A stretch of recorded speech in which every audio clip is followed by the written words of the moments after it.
Hello বন্ধুরা, আমি আরকে, তোমরা দেখেছো জিওগ্রাফি টিউটর আরকে স্যার। তো আজকে আমার আলোচনার বিষয় হলো নবম শ্রেণীর পৃথিবী পৃষ্ঠের কোন অবস্থান নির্ণয় এর অধ্যায় হচ্ছে দ্রাঘিমা নিয়ে। তো দ্রাঘিমা কি এবং দ্রাঘিমা কাকে বলে, এর বৈশিষ্ট্য কি, কোনোদিনও কি ভেবেছো যে আমাদের সময় গণনা করা হয় কিভাবে? পৃথিবী তো গোল, একসঙ্গে সব জায়গায় সূর্য উঠে না, একসঙ্গে সূর্য অস্ত যায় না, তার মানে আমাদের সময়ের পার্থক্য তো অবশ্যই আছে। সেজন্য কি করা হয়, কিভাবে করা হয়, তার জন্য হচ্ছে মেন যে ভূমিকায় আছে সেটা হলো দ্রাঘিমা। এই দ্রাঘিমা কাকে বলবো এবং কি জন্য দ্রাঘিমার কতটা গুরুত্ব আজকে আমি শ্রেণী আলোচনা করবো। তো প্রথমে দ্রাঘিমা রেখা কাকে বলে? তো পৃথিবী পৃষ্ঠে অনেকগুলো রেখা কল্পনা করা হয়েছে। পৃথিবী পৃষ্ঠের আমাদের অবস্থান নির্ণয়ের জন্য বা আমাদের স্বার্থের জন্য অনেকগুলো রেখা কল্পনা করা হয়েছে। সেই রকমই হচ্ছে দ্রাঘিমা রেখাকেও কল্পনা করা হয়েছে, যা উত্তর দক্ষিণে বিস্তৃত। যে রেখাগুলো উত্তর দক্ষিণে বিস্তৃত সেগুলো হচ্ছে দ্রাঘিমা রেখা। সেগুলোকে বলবো আমরা দ্রাঘিমা রেখা। এবং এর মধ্যে একটা রেখা কি মূলবদ্ধ রেখা, যেটা কি আছে, তারপর আন্তর্জাতিক তারিখ রেখা আছে, এইসব আছে। তো দ্রাঘিমা রেখা প্রথমেই হচ্ছে পৃথিবীতে যেসব রেখা কল্পনা করা হয়েছে যেগুলো হচ্ছে উত্তর দক্ষিণে বিস্তৃত, সেগুলো হচ্ছে দ্রাঘিমা রেখা। যেটা পূর্বে পূর্ব গোলার্ধ মূলবদ্ধ রেখা দিয়ে পূর্বে পূর্ব গোলার্ধ এবং পশ্চিমে পশ্চিম গোলার্ধ, দুইটা গোলার্ধে ভাগ করে। আমরা এর আগে জেনেছিলাম যে নিরক্ষীয় রেখা আমাদের দুইটা গোলার্ধে ভাগ করলো, উত্তরে উত্তর গোলার্ধ, দক্ষিণে দক্ষিণ গোলার্ধ, শুধু পশ্চিমে ওটা বিস্তৃত ছিল নিরক্ষীয় রেখা। কিন্তু দ্রাঘিমা রেখা উত্তর দক্ষিণে বিস্তৃত, তাহলে একই বলা হয় দ্রাঘিমা রেখা। তো প্রথমেই বলে দ্রাঘিমা রেখার ধরলাম যে এটা আমার পৃথিবী অবস্থান করলাম। হ্যাঁ, এই যে মেন একটা রেখা দেখলাম, এটা কিন্তু দ্রাঘিমা রেখা, কিন্তু এটাকে আমরা বলবো মূলবদ্ধ রেখা। দ্রাঘিমা রেখার মূলবদ্ধ রেখা, মূলবদ্ধ রেখা বলবো, মূলবদ্ধ রেখা। হ্যাঁ, তাহলে মূলবদ্ধ রেখায় আমাদের উত্তরে উত্তর গোলার্ধ, দক্ষিণে দক্ষিণ গোলার্ধ ভাগ করেছে। এবং দ্রাঘিমা রেখার বৈশিষ্ট্য কোনগুলোকে দ্রাঘিমা রেখা বলবো কিভাবে, তার বৈশিষ্ট্য প্রথমে বিস্তৃত। তো আমি বললাম যে দ্রাঘিমা রেখা বিস্তৃত হচ্ছে কি উত্তর দক্ষিণে বিস্তৃত। দ্রাঘিমা রেখাগুলো এরা হচ্ছে অর্ধবৃত্ত। এরা কি অর্ধবৃত্ত? দ্রাঘিমা রেখাগুলো অর্ধবৃত্ত, পূর্ণবৃত্ত না। দ্রাঘিমা রেখা যে নিরক্ষীয় রেখা যে পূর্ণবৃত্ত, কিন্তু দ্রাঘিমা রেখা পূর্ণবৃত্ত না। সমান দৈর্ঘ্য, প্রত্যেকটা দ্রাঘিমা রেখার দৈর্ঘ্য কিন্তু সমান, এটা কথা মাথায় রাখবে। প্রত্যেকটা দ্রাঘিমা রেখার দৈর্ঘ্য কিন্তু সমান, কিন্তু এরা সমান্তরাল নয়। আবার দৈর্ঘ্য সমান কিন্তু একে অপরের সঙ্গে সমান্তরাল নয়। হ্যাঁ, এদের এদের যে দৈর্ঘ্যটা, সেই দৈর্ঘ্যটা প্রত্যেকটা দ্রাঘিমা রেখারই দৈর্ঘ্য সমান, কিন্তু এরা সমান্তরাল নয়। এই কথাটা দ্রাঘিমা রেখার বৈশিষ্ট্যে। তারপর আসবে হচ্ছে সমান দৈর্ঘ্য ক্ষেত্রে এবার মোট সংখ্যা। দ্রাঘিমা রেখার সংখ্যা কয়টি? দ্রাঘিমা রেখা, মূলবদ্ধ রেখা এবং আন্তর্জাতিক তারিখ রেখা, এই দুইটাকে ধরে দ্রাঘিমা রেখার মোট সংখ্যা হচ্ছে 360টি।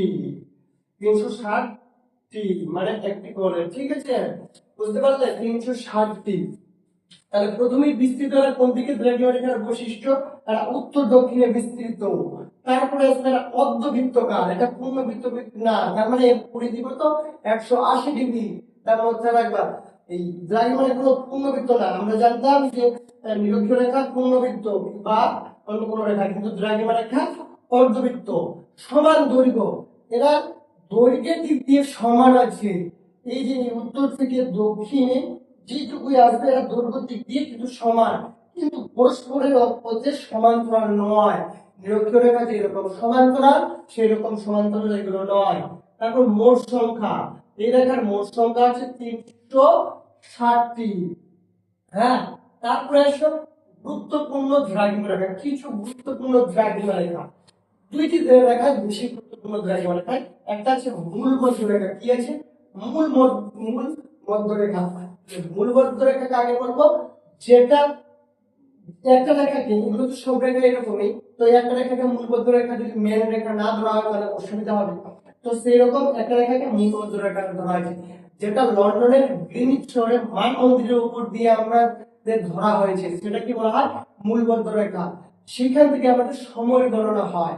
তো ওই মূলবদ্ধ রেখার থেকে হচ্ছে দুইটা গোলার্ধ হয়েছে, পূর্ব গোলার্ধ, পশ্চিম গোলার্ধ। তো সেই মূলবদ্ধ রেখাকে 0 ডিগ্রি ধরা হয়েছে মূলবদ্ধ রেখা, এবং মূলবদ্ধ রেখার সঙ্গে আমাদের ভারতের সময় পার্থক্য হয় প্রায় 5.5 ঘন্টার মতো। ঠিক আছে, 5.5 ঘন্টার মতো মূলবদ্ধ রেখার সঙ্গে আমাদের সময় পার্থক্য হয়। আবার আন্তর্জাতিক তারিখ রেখা, আন্তর্জাতিক তারিখ রেখা হচ্ছে 180 ডিগ্রি দ্রাঘিমা রেখাকে অনুসরণ করে প্রশান্ত মহাসাগরে একটি রেখা অঙ্কন করা হয়েছে, যা স্থলভাগকে অ্যাভয়েড করে, মানে স্থলভাগকে এড়িয়ে একটা রেখা অঙ্কন করা হয়েছে আন্তর্জাতিক তারিখ রেখা। তার মূল উদ্দেশ্য হলো তারিখকে বিভাজন করা। হ্যাঁ, আমরা তো পৃথিবী তো গোল, তাহলে আমি এক জায়গা থেকে অন্য জায়গায় যাবো, তারিখ যদি বিভাজনে যদি কিছু না থাকে তাহলে আমরা বুঝতেই পারবো না একটা তারিখই ভুল। তো সেই জন্যই বললো যে ওটা একটা আন্তর্জাতিক তারিখ রেখা। হ্যাঁ, তো আন্তর্জাতিক তারিখ রেখা এই যে মূলবদ্ধ রেখার ঠিক অপোজিটে 180 ডিগ্রি দ্রাঘিমা রেখাকে অনুসরণ করে প্রশান্ত মহাসাগরের উপরে আঁকা হয়েছে, যেটা স্থলভাগকে অ্যাভয়েড করে কিন্তু আঁকা হয়েছে। তো এরপরে আমি আন্তর্জাতিক তারিখ রেখা নিয়ে ভালোভাবে ভিডিও করে দিব, কিভাবে আন্তর্জাতিক তারিখ রেখা হয়। ঠিক আছে, এরপর আসো দ্রাঘিমা রেখার ব্যবহার ও গুরুত্ব। তো কেন আমাদের দ্রাঘিমা রেখার ব্যবহার আছে বা কেন গুরুত্ব আছে দ্রাঘিমা রেখা? তো প্রথমে আছে সময় নির্ণয়, টাইম যেটাকে সময় নির্ণয়ের ক্ষেত্রে আমরা দ্রাঘিমায় আমাদের সবচেয়ে প্রথমে আছে সময় নির্ণয় করার জন্য। ঠিক আছে, দ্রাঘিমা নির্ণয় আছে সবচেয়ে প্রথম সময় নির্ণয়, তারপরে আছে প্রমাণ সময়। এক কথা হচ্ছে প্রমাণ সময়, যেমন আমাদের ভারতবর্ষের প্রমাণ সময় হচ্ছে 22 ডিগ্রি 30 মিনিট দ্রাঘিমা রেখা, যা এলাহাবাদ শহরের উপর দিয়ে আসে। ঠিক আছে, এবং তারপর কোন স্থানের অবস্থান নির্ণয় করার জন্য, তারপরে একটা আছে কোন স্থানের অবস্থান নির্ণয় করার জন্য। তো পৃথিবীর উত্তর গোলার্ধ পূর্ব গোলার্ধ তো আমরা জানি যে নিরক্ষরেখার রেখার মাধ্যমে হয়, আবার মূলবদ্ধ রেখার মাধ্যমে পূর্ব গোলার্ধ আর পশ্চিম গোলার্ধে সেটা জানা যায়। পৃথিবীর কোন শহর কোন গোলার্ধে আছে, পূর্বে না পশ্চিম। ঠিক আছে, তো আমাদের যে শহর আমরা যে আছে পশ্চিমবঙ্গ বা কলকাতা, এটা আছে পৃথিবীর পূর্ব গোলার্ধ এবং পূর্ব উত্তর গোলার্ধে। ঠিক আছে, এই যে আমাদের যদি এইভাবে করে থাকি, তাহলে আমাদের পূর্ব উত্তর গোলার্ধে এটাতে আছে আমাদের শহর কলকাতা বা পশ্চিমবঙ্গ বা ভারত।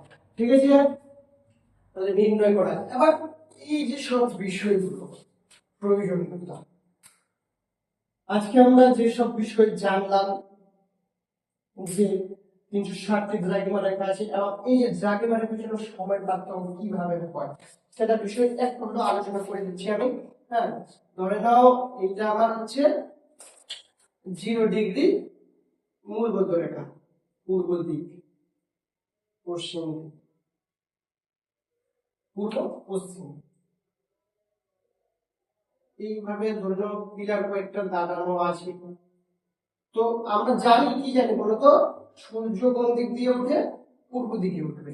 তাহলে পৃথিবী তো গোল, পৃথিবী তো সমতল না, তাহলে সূর্য যখন হচ্ছে পূর্ব দিক দিয়ে উঠবে, তখন তোর কি হবে, পূর্বের যেসব জায়গা আগে আছে, যেসব দেশ আগে আছে, সেগুলোতে কি হবে, সূর্য আগে উঠবে। ধরে নাও পূর্বে যেসব দেশ আছে, গ্রিনিচ মান মন্দির, লন্ডনের গ্রিনিচ মান মন্দিরের থেকে পূর্বে যেসব দেশ আছে, সেসব দেশে সূর্যটা আগে উঠবে। আমরা জানি পূর্ব দিক দিয়ে সূর্য ওঠে নাকি, না পশ্চিম দিক দিয়ে সূর্য ওঠে, না উত্তর দিক দিয়ে, না আমরা জানি কি পূর্ব দিক দিয়ে সূর্য ওঠে। তাহলে তার জন্য কি হবে, পূর্ব দিক থেকে সূর্যটা উঠবে। সেই সময় পূর্ব দিকে যেসব দেশ আছে, তাহলে সেই সব দেশগুলো কি সময় এগিয়ে থাকবে, এবং ধীরে ধীরে ধীরে ধীরে পূর্ব দিক থেকে সূর্য কি পশ্চিমের দেশের প্রতি যাবে।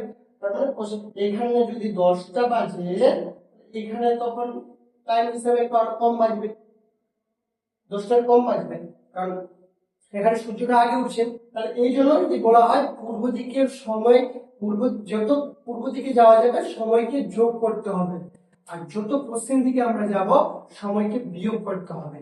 আমরা পূর্ব দিকে যদি যাই, তাহলে আমরা যাত্রা করছি, যে পূর্ব দিকে যাচ্ছি, এভাবে যাত্রা করছি। তো এইভাবে যাত্রা করতে করতে আমরা কি হবে, সময়টাকে আগে নিতে হবে। আর একটা সময় কিভাবে আমরা দ্রাঘিমা রেখার সঙ্গে সময় পার্থক্য, তো আমাদের এই যে দ্রাঘিমা রেখার সংখ্যা কত, 360।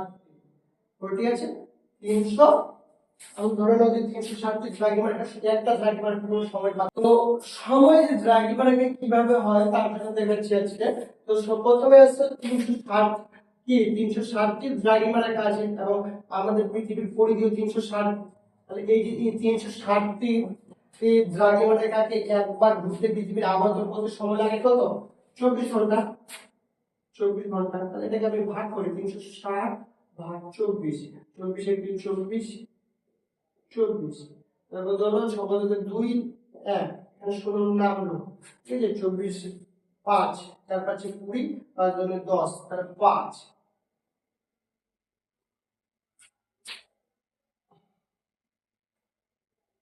চার পাশে 20 20 16 2 এবং 10 12। হ্যাঁ, তাহলে 24 ঘন্টায় যদি 360 ডিগ্রি ঘুরে তাহলে ঘন্টায় করছে কত? 15টা। ঘন্টায় 15টা দ্রাঘিমা করছে। তাহলে ঘন্টায় 1 ঘন্টায় 15টি দ্রাঘিমা করছে। তাই এই 15টি দ্রাঘিমায় আমরা জানি 1 ঘন্টায় কতগুলো মিনিট? 60 মিনিট। তাহলে 60 মিনিটকে যদি 15 দিয়ে ভাগ করি 15 7 15 কি 15 15 দুগুণে 3 3 15 গুণে 4 15 7। তাহলে 1 ডিগ্রি দ্রাঘিমার জন্য 1 ডিগ্রি দ্রাঘিমার জন্য সময়ের পার্থক্য হয় কত রে? কত? সময় পার্থক্য হয় 4 মিনিট। কত মিনিট? 4 মিনিট। কি করে এটা পারলাম? প্রথমে বলছি যে আমাদের হচ্ছে কি পৃথিবীর পরিধিও 360 ডিগ্রি এবং পৃথিবীর দ্রাঘিমা রেখার মানও 360 ডিগ্রি। তো এই 360 ডিগ্রিকে পৃথিবীকে ঘুরতে লাগে কত? 24 ঘন্টা। পৃথিবীকে ঘুরতে 24 ঘন্টা কেন? পৃথিবীর আবর্তন কত? 24 ঘন্টা। ওই 24 ঘন্টাকে পৃথিবীকে ঘুরতে লাগে 24 ঘন্টা। সেই 24 ঘন্টাকে যদি আমি 60 দিয়ে ভাগ করি তাহলে 1 ঘন্টায় ঘুরবে 15 ডিগ্রি দ্রাঘিমা রেখা বা 15 ডিগ্রি বা 15টি দ্রাঘিমা রেখা। 15টি দ্রাঘিমা যদি 1 ঘন্টা ঘুরে তো আমরা জানি যে 1 ঘন্টা ঘুরে, তাহলে 1 ঘন্টায় ঘুরলে সেটা মিনিটে করতে হবে 60 মিনিট 1 ঘন্টা। তো 60 মিনিট যদি আবার ভাগ করি তাহলে 4 কিলো। তাহলে এইভাবে বাড়ালো যে 1 ডিগ্রি দ্রাঘিমার জন্য সময়ের পার্থক্য হয় 4 মিনিট। তাহলে গ্রিনিচের হচ্ছে 0 ডিগ্রি দ্রাঘিমা রেখা এবং আমাদের যেটা স্ট্যান্ডার্ড সময়, যে সময়টাকে ধরে আমাদের টাইম নির্ধারিত করা হয় সেটা হলো 82 ডিগ্রি 30 মিনিট। কত হলো? 82 ডিগ্রি 30 মিনিট। 82 degree 30 minute. তো তোমরা কমেন্টে ঝটপট করে সেই অঙ্কের সিস্টেমটা করে আমাকে জানিয়ে দিও তো, ঠিক আছে? তো আজকে এই পর্যন্তই আমার আলোচনা। এরপরের দিন অন্য আরো এই বিষয় নিয়ে আলোচনা করবো। যদি ভিডিও ভালো লাগে তাহলে অবশ্যই লাইক কমেন্ট শেয়ার করবেন।